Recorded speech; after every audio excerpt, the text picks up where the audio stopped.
خوش میتونی من.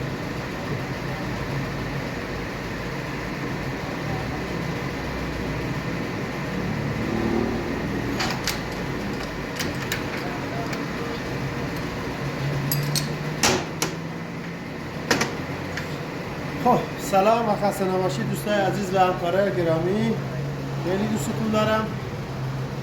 میخواستم راجع به این دنده برنجی واسهتون حرف بزنم، صحبت کنم که شرایطش چجوریه. دوستان درسته این دنده برنجیه ولی اسم اصلی این دنده برنجی نیست.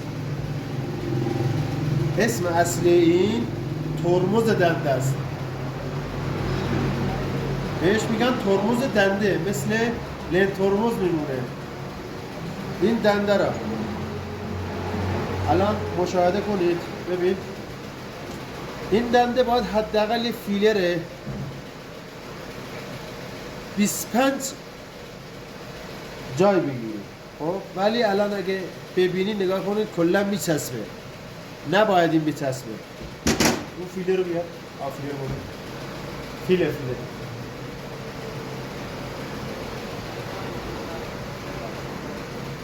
ببین این فیلره. خب این فیلره، این دنده حداقل باید یه فیلر بره اینجا. الان این فیلر پس به زور میره،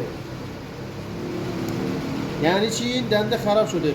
حالا به این میگن، مکانیکا میگن دنده برنجی، ولی دنده برنجی نیست. اصل اسم این ترمز دنده است.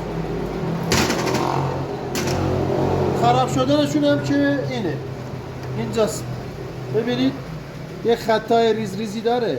به مرور زمان که این خطا پخ بشه، پهن بشه، این لنت ترمز تموم میشه و وقتی که دنده عوض میکنی یه صدای ناهنجاری میده.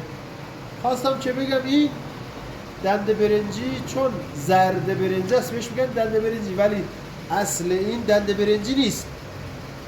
اصل این ترمز دنده است، یعنی اینو ترمز میکنه تا تو بدونی دنده رو جا بزنی. دوستتون دارم، روز خوبی داشته باشید.